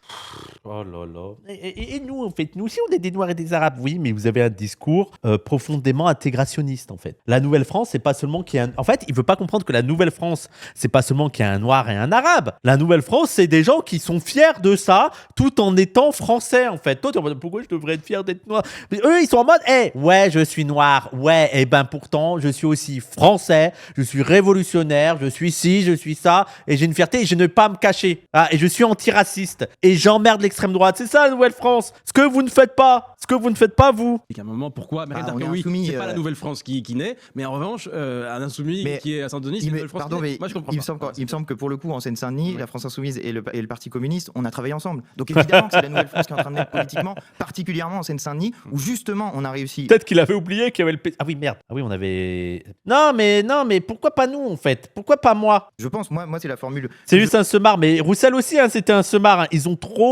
ils ont le somme des élections municipales. La preuve que la France Insoumise a fait un gros coup, le PCF le sait et est dégoûté. Je souhaite par ailleurs, mais l'alliance entre le Parti communiste et la France Insoumise, qui justement permet de faire émerger les classes populaires dans la responsabilité politique. Parce qu'en fait, c'est un peu. toute l'histoire du Parti communiste Oui. depuis 1920. Bah, Allez, faire émerger les classes populaires. Alors, attends. Fabien Roussel, il est quoi? Fabien Roussel, c'est quoi son... Fabien Roussel, les dirigeants du Parti communiste, ils sont quoi? Non, parce qu'ils veulent nous faire croire que vu que c'est le Parti communiste, c'est le Parti des ouvriers. C'est quoi la proportion d'ouvriers dans le PCF? Et c'est quoi la proportion d'ouvriers dans la direction du PCF? Arrêtez, vous n'êtes même pas dirigé par un ouvrier. Arrêtez, c'est un apparatchik, votre dirigeant. Arrêtez de faire genre, on est le PCF, voilà quoi. Arrêtez. C'est pas vrai. Mais on est le PCF, hein. C'est l'histoire de la pas France la Insoumise aussi. France qui naît. Je veux dire, en l'occurrence, que vous Mais prenez, si. quand Merde. les politistes La scène. bien malins disent, oh c'est bizarre, regardez, on voit l'évolution dans la dernière période, il y a moins d'ouvriers à l'Assemblée nationale. Non, il n'y a pas moins d'ouvriers à l'Assemblée nationale, il y a moins de communistes à l'Assemblée nationale. Et en général, quand il y a Bah si, quand il y a moins de quand il y a moins de communistes, il y a moins d'ouvriers. Oui. Non, mais les ouvriers, ils peuvent, je veux dire, les ouvriers peuvent aller à la France Insoumise en fait. Lui, il fait croire que c'est que dans le Parti communiste qu'il peut y avoir des ouvriers. Mais on n'est plus en l'an 45 en fait. On n'est plus en l'an 50. Le Parti communiste n'est plus un parti de masse ni un parti d'ouvriers. Là, tu te berces d'illusions à faire croire que vous êtes des ouvriers. D'ailleurs, toi, il est historien, lui. Il est quoi, lui? Il est historien. Hein. Tu n'es pas ouvrier. Faut te le rappeler. Hein. Faut te le rappeler. Tu n'es pas ouvrier. moins de communistes, il y a moins d'ouvriers. Et personne, en l'occurrence aujourd'hui, n'a remplacé en matière d'un parti qui a l'ambition de représenter jusqu'au bout le monde du travail et de la création. Ah bah si, la France Insoumise. Si. Vous êtes que des profs. Mais la France Insoumise a aussi la volonté de représenter plus d'ouvriers. Mais après, oui, il y a moins de représentation des ouvriers, mais vous êtes les premiers à être responsables de ça. Hein. Faire toutes les analyses prosopographiques que vous voulez sur les parlementaires, vous voyez la diversité sociale et l'ancrage dans le monde du travail et de la création, elle est directement corrélée. L'ancrage dans le monde du travail du PCF. Mais en fait, il croit qu'on est en 1960, le gars. Il me fait presque de la peine. Parce qu'il y croit à son délire. Hein. Il croit vraiment que le PCF est ancré dans le monde du travail. Il croit encore que c'est un parti de masse d'ouvriers. Au nombre de parlementaires. On demande pourquoi ils font 2% d'ailleurs. On se demande donc pourquoi. Comment ça se fait? Pourquoi les ouvriers ne votent pas pour vous alors? Communistes, donc ne dites pas que tout est né il y a 3 jours. Enfin, faut pas exagérer. C'est pas. Pardon. Guillaume Robocochi, vous vouliez parler de la lutte des classes. Oui, on y vrai. vient. D'accord. Parce puisque que c'est depuis le début, c'était pas la lutte des classes là. Non. central dans l'analyse qu'en fait le Parti communiste. Je vous lis une phrase de la tribune de Fabien Roussel. Seul enjeu décisif, celui de construire un projet collectif fondé sur des intérêts communs et construire un large rapport de force unissant le monde du travail face au capital. Pourquoi la lutte des classes est pour vous aujourd'hui au cœur de ce qui doit être la lutte de la lutte? Ce qui n'est pas le cas des autres. Genre la France Insoumise, la lutte des classes n'a aucune importance. Les antiracistes, la lutte des classes n'a aucune importance. Oui, non, il n'y a que le PCF qui est sur la lutte des classes, tout en proposant une alliance avec Europe Écologie les Verts avec le Parti Socialiste, en parlant des ouvriers de la sécurité, en allant dans les manifs de Alliance, tout en discutant avec des droitards, voilà. Mais attention, c'est eux. L'humain en service commandé pour le parti, bah oui. Une raison très simple, c'est que quels sont les problèmes auxquels nous sommes confrontés? Ils sont de divers ordres. Mais quand même, le problème premier, c'est quand même celui de l'orientation de notre monde. L'orientation de notre monde, elle est décidée par une poignée de milliardaires, des grands actionnaires qui sont propriétaires. Mais il croit avoir d'être ça, là. Là, il croit que le PCF, c'est les seuls à parler des milliardaires. Genre vraiment, dans sa tête, il dit, ah ouais, là, on voit en quoi le PCF est fort, là. Nos grands moyens de production qui décident ce qu'il faut produire, où il faut le produire, comment il faut le produire, et qui le font avec un seul objectif, qui est celui de faire le maximum de profit. Et pendant ce temps-là, ils écrasent nos vies, ils nous empêchent L'eau, ça mouille, oui. de pouvoir développer la France, de développer le monde. Ils pillent l'environnement. C'est ça le problème massif qui concerne tous les habitants de notre planète, et la France en particulier. Et pas le racisme, ce n'est pas un problème majeur. Hein. Non, c'est parce que même dans sa distinction de classe, de race et de genre, je ne sais pas s'il distingue classe et genre, là on voit le problème, il n'y a pas la race. Non. Et ça, c'est une question de classe. C'est-à-dire, qui est-ce qui pilote? Qui est-ce qui a le pouvoir? Il est vraiment classe first premier degré en mode le racisme, c'est un problème secondaire. Aujourd'hui, ce sont les propriétaires qui dirigent et qui pilotent. Et donc la grande question, c'est qu'il faut que ça change. Il faut que ceux qui produisent les richesses se retrouvent du bon côté du manche. Et vous verrez qu'avec ça, eh bien oui, on arrêtera un certain nombre de productions inutiles. Oui, on lancera des productions qui sont nécessaires. Oui, on se préoccupera de l'environnement. On a un peuple qui a jamais été autant formé et un peuple qui aujourd'hui... Là, il parle comme s'il était en contradiction avec quelqu'un sur le plateau. Qui est en contradiction avec ça? Tu es où? C'est comme il arrive sur le plateau de Histoire Répu et il fait le racisme. Le racisme est un problème. Il faut quand même le dire. Il faut lutter contre le racisme qui est en train de détruire des vies. Non, mais il faut le dire. Mais oui, frère, tu parles à qui? Oui, putain, hot take. T'as pas peur de dire les termes, toi? Il n'a pas les leviers de commande dans les mains. On l'empêche de faire ce qu'il pourrait faire, qui serait utile pour lui-même, utile pour son épanouissement. C'est la question absolument fondamentale de ce point de vue-là. C'est pour ça qu'on en parle. Et c'est pour ça que nous, on est obnubilés par cette question-là. Parce que Roussel est obnubilé par la lutte des classes. Hein. Fabien Roussel. Ouais. en même temps, qu'est-ce qui se passe? Il y a évidemment une opération qui consiste à essayer en permanence de diviser cette majorité travailleuse pour essayer de faire en sorte que les petits amis qui gèrent les choses à leur profit continuent à le gérer à leur profit. Et donc nous, face à cela, on est là pour mettre aussi en échec cela. Bien sûr que nous sommes porteurs d'un projet d'humanité, on est ici à l'humanité, donc ça veut dire que toute personne, qui subit des discriminations, auxquelles on refuse les droits les plus élémentaires, même les droits qui ne sont pas élémentaires, n'importe quel droit, évidemment qu'il pourra toujours s'appuyer sur le Parti communiste. Mais c'est nul à chier quand même, les gens. Ils disent non, mais bien sûr qu'on est contre le racisme. Ouais, bien sûr que quelqu'un qui subit les discriminations, on va être contre. Mais c'est fou. C'est fou. Les gens, je suis assez choqué par le développement théorique. On est en CP là. Non, mais vraiment, c'est L1 de communisme là. C'est chaud, quoi. Pour le défendre, c'est une vision de l'humanité qu'on défend depuis toujours. Bon, mais en plus de cela, si je peux dire, on est conscient aussi du moment stratégique. Oui, je suis d'accord, Malcolm et tout. Ils ont qu'une vision du racisme simplement qu'au outil de division. Et d'ailleurs, t'as presque l'impression que le racisme, ça les énerve simplement parce qu'ils divisent la classe ouvrière. Après, si ça divisait pas la classe ouvrière, à la rigueur. Mais non, là, le problème, c'est que ça divise la classe ouvrière. Et ils ne voient pas non plus comment c'est les ouvriers eux-mêmes et même des partis de gauche qui ont utilisé, qui sont allés dans le sens du racisme, hein, et dans le sens de la civilisation, dans le sens civilisationnel et tout. Et les communistes ont l'idée d'imposer un modèle aux pays du Sud. Il y a évidemment au moins deux manières d'envisager le racisme. Soit on l'envisage de manière purement idéaliste. On dit voilà, c'est des idées, etc. C'est complètement déconnecté des situations sociales et de la situation matérielle.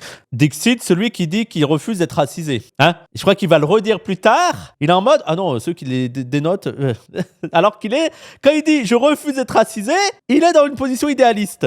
Soit on se dit que peut-être que la situation matérielle, le chômage, les concentrations, tout un certain nombre d'éléments, si je peux dire, qui sont là, peuvent jouer en interaction, si je peux dire, par rapport à ça. Nous, c'est nous, en fait. C'est toi qui arrête pas de diviser classe et race et de faire croire qu'il y a d'un côté la lutte des classes et de l'autre côté la lutte des races et de pas voir que c'est nous, on a l'analyse la plus matérialiste du racisme et qu'on le lie toujours aux conditions matérielles d'existence. C'est lui depuis le début qui dit bon, c'est bon, on peut arrêter de parler de racisme, on peut parler de classe. Il suffit pas simplement de s'occuper des questions économiques et des questions capitalistes pour régler la question du racisme et de l'antisémitisme qui appelle une lutte spécifique contre elle, mais penser qu'on pourra régler la question du racisme et de l'antisémitisme indépendamment... Ok, il fait partie du camp qui dit racisme et antisémitisme. Oh Oh, le racisme et l'antisémitisme. Moi, je l'arrête, je me dis pourquoi tu distingues les deux. Vas-y. Dis-moi juste pourquoi tu distingues racisme et antisémitisme. Voilà. Du gros bordel lamentable dans lequel on est tous enfoncés, qui s'appelle le capitalisme, qui s'appelle la mise en concurrence des salariés, qui s'appelle tout ce qu'on voudra, c'est une vision idéaliste à pleurer, à pleurer, je sais pas si c'est de rire ou de désespoir. Donc moi, je ne suis pas du tout d'accord avec l'idée qu'on puisse penser la lutte antiraciste de manière déconnectée de la lutte, contre le capitalisme. Pour autant. Mais attends, sauf que nous, on ne pense pas que la lutte, je veux dire, l'antiracisme politique pense toujours que la fin du racisme passera notamment par la fin du capitalisme. Et c'est pour ça que dans l'antiracisme politique, on parle de capitalisme racial. Sauf que c'est toi qui dissocie les deux. La lutte contre le racisme et la lutte des classes. C'est toi qui fais croire qu'on peut avoir une lutte des classes sans lutter contre le racisme. Non. Deux choses différentes. Antisémitisme. Donc ça fait longtemps qu'on sait que il suffit pas de dire nationalisation et plan et puis tout est réglé. Mais je dis simplement un mot, ne croyons pas que les idées flottent indépendamment, du réel. Et donc Non mais c'est un CSC permanent. Hein. C'est un CSC permanent pour le mec qui dit je refuse d'être racialisé. Non mais c'est fou. Hein. Mais est-ce qu'il comprend ce qu'il dit en fait? Ou est-ce que c'est juste des mots, des termes qu'ils ont appris à utiliser, genre idéaliste, sans comprendre ce que ça veut dire et comment lui-même est idéaliste en fait? C'est une folie. Je crois vraiment que c'est ça en fait. Ils ont appris des termes, ils ont appris des phrases et ils pensent que ça marche. Tu sais, c'est comme utiliser dialectique pour tout et n'importe quoi. Moi je suis dans une analyse dialectique. Oh putain, ah ouais, bien, je vais le dire ça. Je vais le placer parfois. Je vais le mettre. C'est dialectique. Lutter, pour le dépassement du capitalisme, ça fera quand même du bien aussi, si je puis dire, même si ça suffit pas, sur ces questions. Antoine Léaumont. C'est nul, mais t'es nul. Donc ça suffit pas, je vous voyais opiner du chef au début de l'intervention de Guémon Bokoshi sur la question de la lutte des classes. Quid de la lutte des classes pour la France Insoumise? Quid, c'est mon terme. Ça, c'est mon terme, quid. Je vais mettre un copyright sur quid. Il y a que moi qui ai le droit de l'utiliser, quid. En fait, ça dépend. Il y a des éléments avec lesquels je suis en accord et des éléments avec lesquels je suis en désaccord. Déjà, il faut commencer par rappeler que le capitalisme s'est structuré et a fait des accumulations considérables en raison aussi de la mise en place d'une politique raciste qui s'appelle l'esclavage. Tout le monde dit quid. Non, c'est que moi. Qui a quand même fait 12 millions de victimes, dont 20% des personnes mouraient dans le seul trajet vers notamment l'Amérique.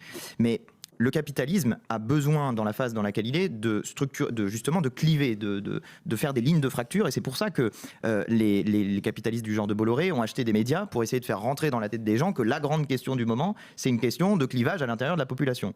Donc, oui, en fait, disons qu'il y a pour surpasser la crise, pour passer la crise du capitalisme et pour faire taire les révoltes populaires, il faut participer à l'unité nationale, à faire en sorte que plutôt que de lutter contre le capitalisme, on lutte pour autre chose et sous le drapeau de la patrie, avec la bourgeoisie et tout. Et ça passe notamment par ériger un ennemi de l'intérieur. Mais c'est pas seulement ça. C'est aussi la structure du capitalisme. Ça ne sert pas seulement à diviser. C'est aussi la forme d'organisation du capitalisme où des gens sont surexploités et la manière dont on légitime leur surexploitation, c'est le racisme. Les pays du Sud, il y a une surexploitation. Leurs vies sont secondaires, donc on peut les surexploiter parce que c'est des Noirs, des Arabes, des Asiatiques. Donc, si on considère que nos adversaires politiques font du racisme un outil pour maintenir leur pouvoir, il faut donc faire... C'est le pacte racial qui te promet que si tu es dans la case du bon français, toi, tu auras des trucs puisque d'autres n'en auront plus, puisqu'il n'y en a pas assez pour tout le monde. Exactement. Ce que je veux dire, c'est qu'il manque, à mon sens, toujours un petit cliquet qui est comment on fait pour unir le peuple dans un monde dans lequel les capitalistes sont en train d'essayer de le diviser sur la base du racisme. Mais comment? Et justement, en luttant efficacement contre le racisme. Et il faut arrêter oui.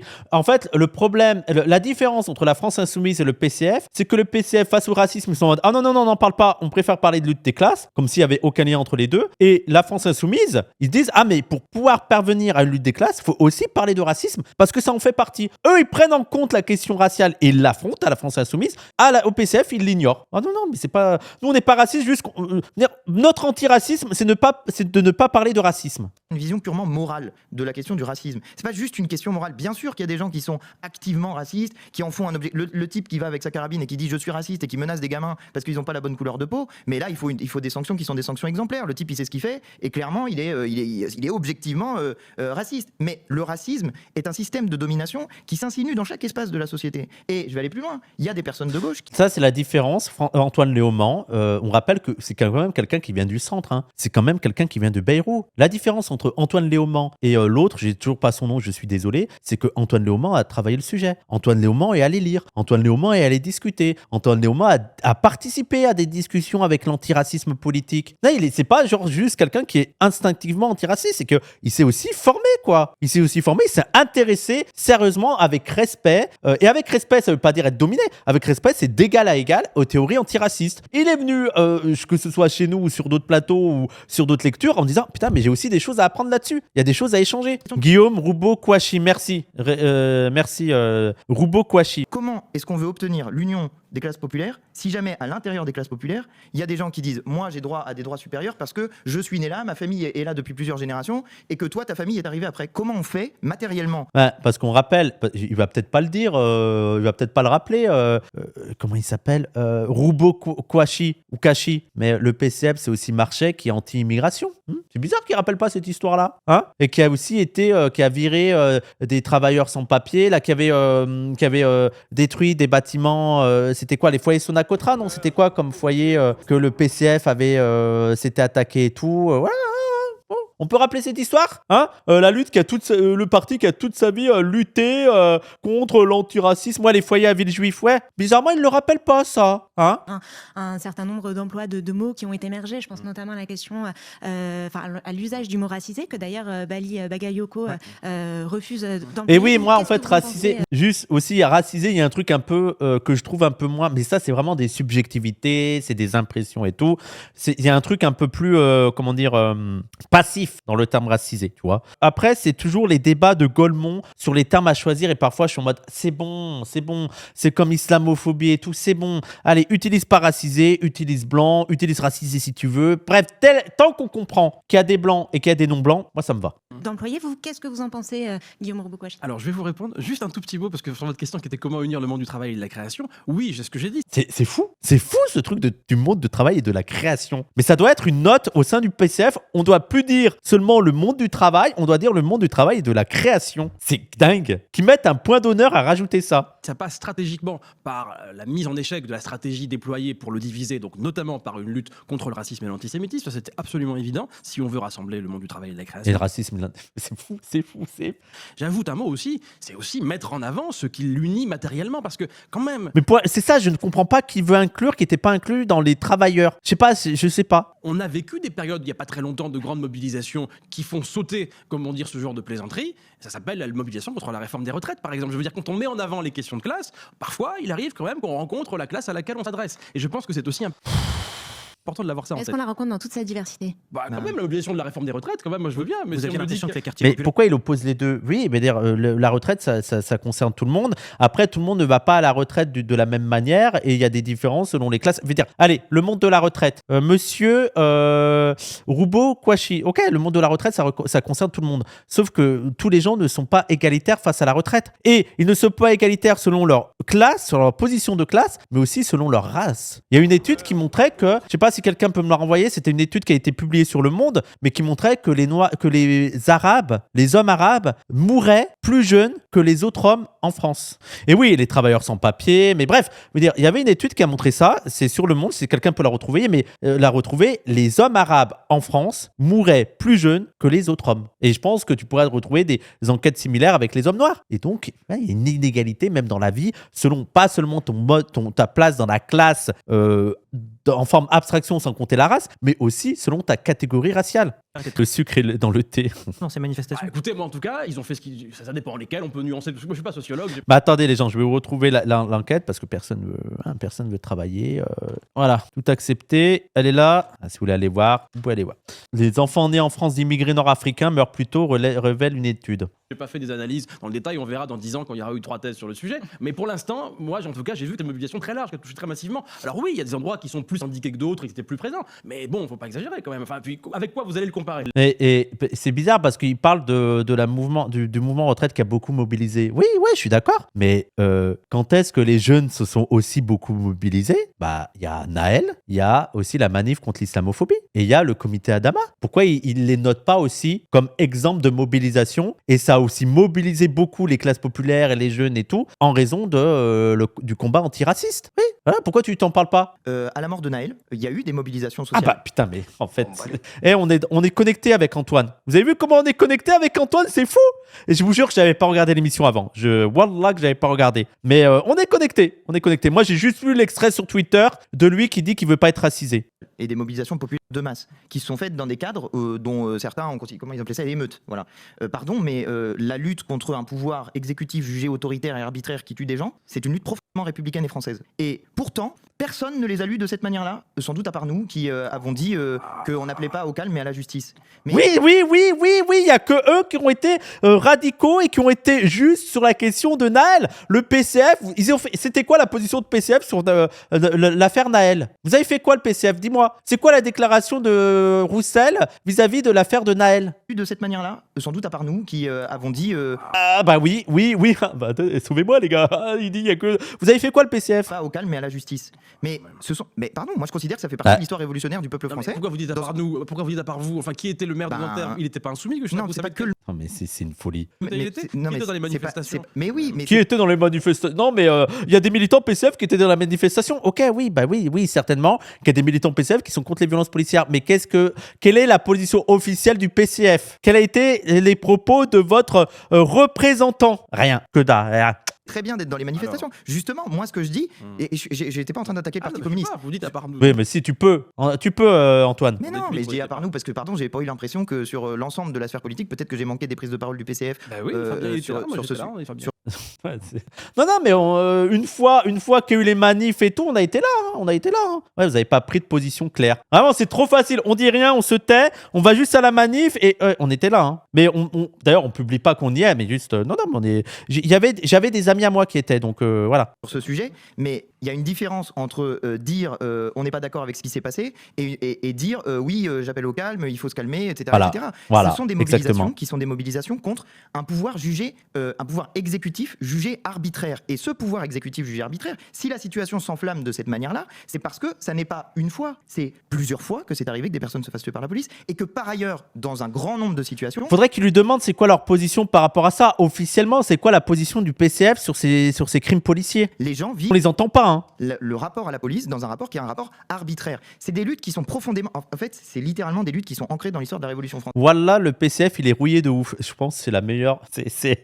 Ça sera ma conclusion. C'est dire que le PCF est rouillé de ouf. Je trouve que c'est exactement ça. L'image que j'ai après cette interview. Rouillé. Fabien Rouillé. Et c'était un peu la même chose avec le mouvement des Gilets jaunes. Il y a, on a défini le mouvement des Gilets jaunes en disant c'est le mouvement de la ruralité et pas le mouvement des quartiers populaires. La mort de Naël, les mouvements des quartiers populaires et pas les mouvements de la ruralité. Pardon, mais si jamais on veut faire l'union des classes populaires, comment on fait autrement qu'en parlant de ces luttes du peuple français? Et c'est vrai, je rejoins sur la question de la retraite. Oui, il y a une unité qui se fait, mais à chaque fois, c'est des questions qui sont posées qui sont des questions sociales. Oui, en plus, tout ne se résume pas à la question des retraites. Mais en fait, on revient à la position qui a été du pire parfois on va lutter ensemble, parfois on va lutter à côté, parfois on va lutter contre. Mais en fait, l'alliance dont ils souhaitent le PCF, ça se construit. Il suffit. En fait, eux, le PCF, ils voudraient qu'il y ait l'alliance que sur ce que eux ils ont dit. C'est-à-dire sur la lutte sur les retraites, c'est là où il faut avoir l'alliance. Pour eux, ils voient pas comment ça se construit aussi sur le temps long et que la France insoumise, en parlant des violences policières, en parlant d'islamophobie, participe davantage à cette alliance de classe que le PCF qui attend juste le fantasme de la grande lutte qui unirait tout le monde,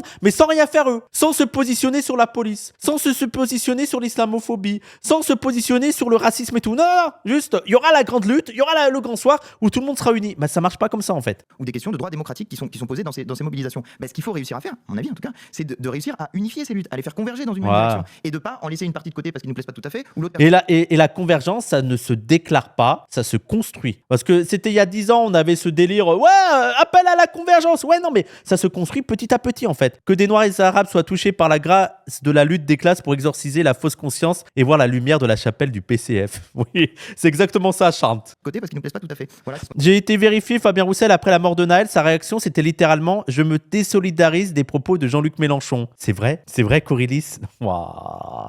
Et le gars, il arrive en face en mode « Oh, on était là. Oh là là.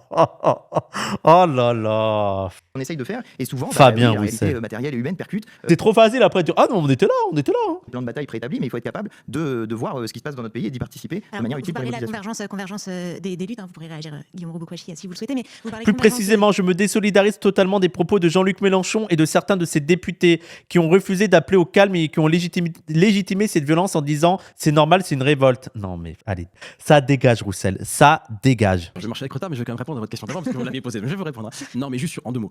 Race, je n'aime pas ce concept parce que c'est un concept. Oh là là, mais putain, mais je n'en peux plus, mais on s'en bat les couilles de savoir que tu n'aimes pas. Non, mais c'est les racistes qui utilisaient race. Mais qui a popularisé le terme antisémitisme, hein? Vas-y, dis-moi. Qui a popularisé, qui a été le premier à dire on est antisémite. Je rappelle, il y avait le premier parti antisémite, je sais plus c'était quel parti ou quel journal, et qui disait le journal le plus antisémite de France. Ok, et tu parles quand même, Drummond, ouais, tu parles quand même d'antisémitisme. Oui, je veux dire, là, race, on parle de cette catégorie qui a été créée, qui a été construite pour diviser les êtres humains. Et réutiliser cette catégorie pour comprendre la division actuelle des êtres humains selon des critères qui sont totalement subjectifs, ça ne légitime pas cette division. Mais pour lutter contre quelque chose, il faut la comprendre. C'est quel terme qu'ils préféraient utiliser? C'est ethnie? Parce que souvent, ceux qui vont pas parler de race, ils vont parler d'ethnie, mais ça fonctionne pareil en fait. C'est pareil. Je veux dire, si tu parles pas de race, de quoi tu parles? C'est quoi le concept qui a permis la division de l'espèce humaine selon des catégories pseudo-scientifiques, biologiques et tout? Tu utilises quoi comme mot? Race, je n'aime pas ce concept parce que c'est un concept nazi pour la faire brève. Mais c'est un concept nazi, ok. La race, le terme race existait avant les nazis, hein. C'est un concept nazi. Non. Il n'y a pas que les nazis qui ont utilisé race, mon petit. Tu connais rien au racisme, en fait. Tu n'y connais rien, en fait. C'est une folie. C'est un concept nazi, en fait. Non. Et d'ailleurs, c'était très français, hein. Quand même, On revient sur la question de Oui, race, l'usage de disait- racisme. Oui, c'est vous qui avez posé la question, j'y Tout à réponds, fait. moi, j'essaie d'être discipliné.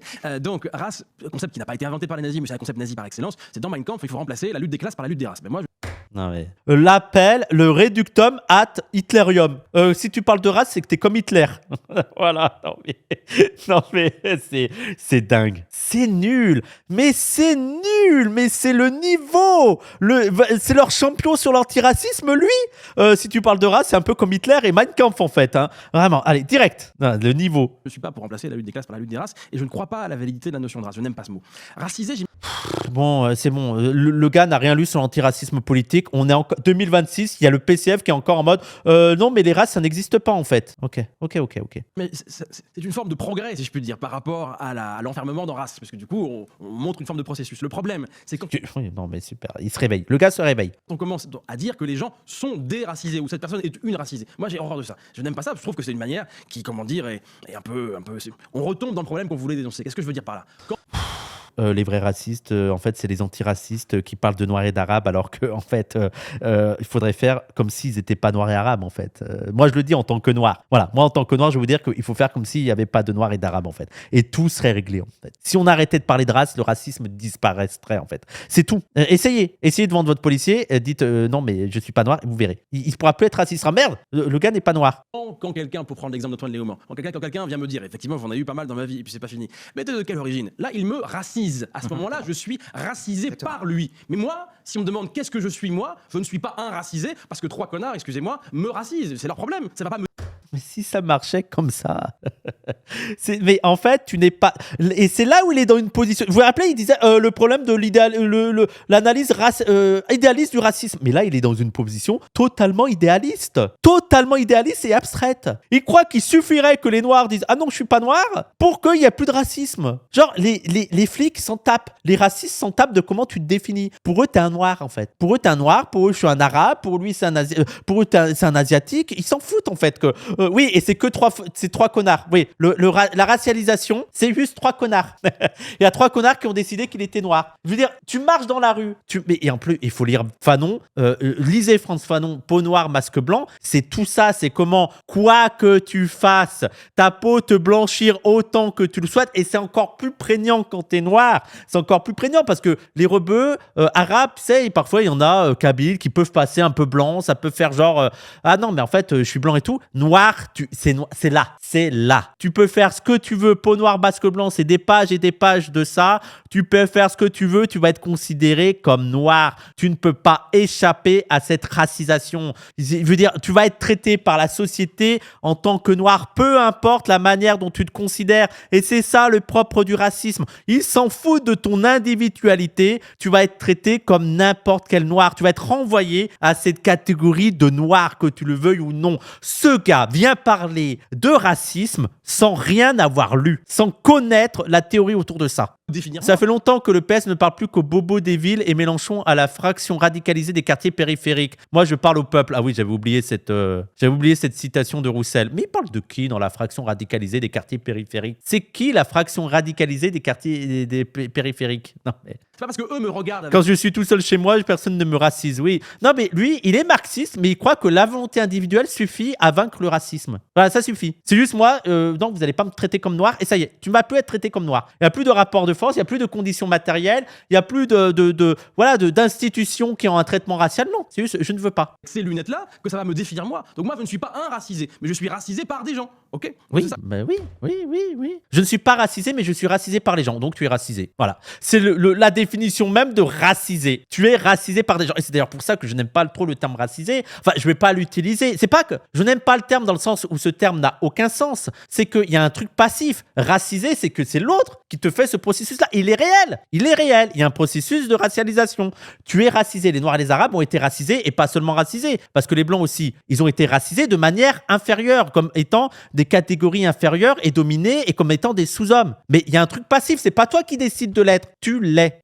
Il réalise pas ce qu'il dit. Oui, il est teubé. Hein. Là, c'est moi qui le dis. Le Parti communiste n'a pas fait de ligne théologique ni de bulle pontificale sur le sujet. Donc le débat... Oui, 2026, vous n'avez toujours pas traité sérieusement la question raciale. 2026, vous êtes toujours à la rue. Ah, mais je réponds parce que me posez la question. Dans cela, vous êtes finalement d'accord avec Christiane Taubira qu'on interviewait en début de semaine, qui disait que c'était philosophiquement un concept problématique, mais un concept qui détient une désastreuse pertinence parce qu'on assigne des gens, malgré leur volonté, à une race particulière. Donc, ouais, voilà. C'est le terme de racialisation. Ouais, voilà. Exactement. Ils s'opposent en disant, ouais, quand même, c'est vrai. Mais bon, je n'aime pas. Oui, mais on n'aime pas non plus, en fait. C'est pas un kiff, en fait. On n'est pas, ah, c'est génial. J'ai été racisé. Youhou. Trop bien. Merci Nadia. Un mécanisme raciste. Mais attends, il est con ou quoi? parce qu'on assigne des gens, malgré leur volonté, à une race particulière. Donc, Si vous voulez, je l'ai dit, elle le dit Un comme ça. mécanisme raciste. Mais il a compris ce qu'elle a dit ou pas? Donc ça légitime le terme. Elle dit oui, en fait, le terme racisé, objectivement, a une réalité. Mais je crois qu'il est bête en fait. Je crois. plus raciste, donc oui, évidemment. Voilà. Et donc sur Le mot racisé, et ça rejoint une des questions que vous aviez posées tout à l'heure, c'est comment faire pour être antiraciste et sans être colorblind en fait. Mais c'est une question qui est une question fondamentale. Et le terme racisé ne décrit pas les personnes. Le gars, très carré, hein, Antoine Léaumont, très carré, ça se voit qu'il s'est formé. Hein. Et moi, je suis pour ça. Et je suis pour faciliter l'accès à la citoyenneté de celles et ceux qui vivent sur le territoire de la République française, parce que je considère que c'est normal de pouvoir participer aux institutions de notre pays. Pardon, mais il y a un truc qui a l'air de choquer personne. Il est top. Franchement, carré, il n'y a rien à dire, Antoine Léaumont. Même, je trouve, la seule critique, c'est que je l'ai trouvé très gentil avec celui d'en face. Enfin, je trouve qu'il n'a pas voulu aller dans la conflictualité, mais après, c'est aussi une stratégie qui peut être intéressante. Hein. Qui est qu'à l'heure actuelle, il y a un député du RN qui m'a demandé ça la dernière fois. Il m'a dit: est-ce que vous considérez que le code électoral est raciste?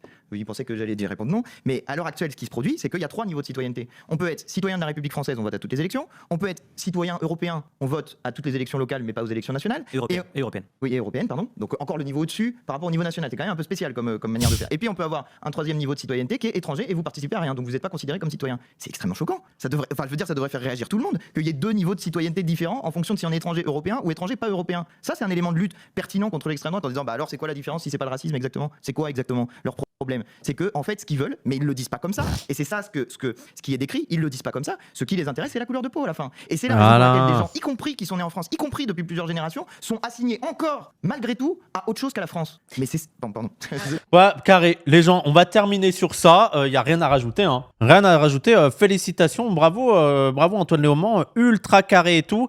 Et je prendrais simplement, parce que le gars du PCF, là, comment il s'appelle? Roubo Kouachi. Oh, mais c'était nul à chier. Il avait son petit sourire de con tout le long, alors qu'il puait la merde. C'était nul. C'était déplorable. Et je finirai avec cette phrase de conclusion. Je sais plus quelle est la personne qui avait dit ça et que je trouve qui résume parfaitement la situation. Le PCF est rouillé. Voilà. Vous êtes rouillé. Genre, c'est pathétique tellement que vous êtes rouillé.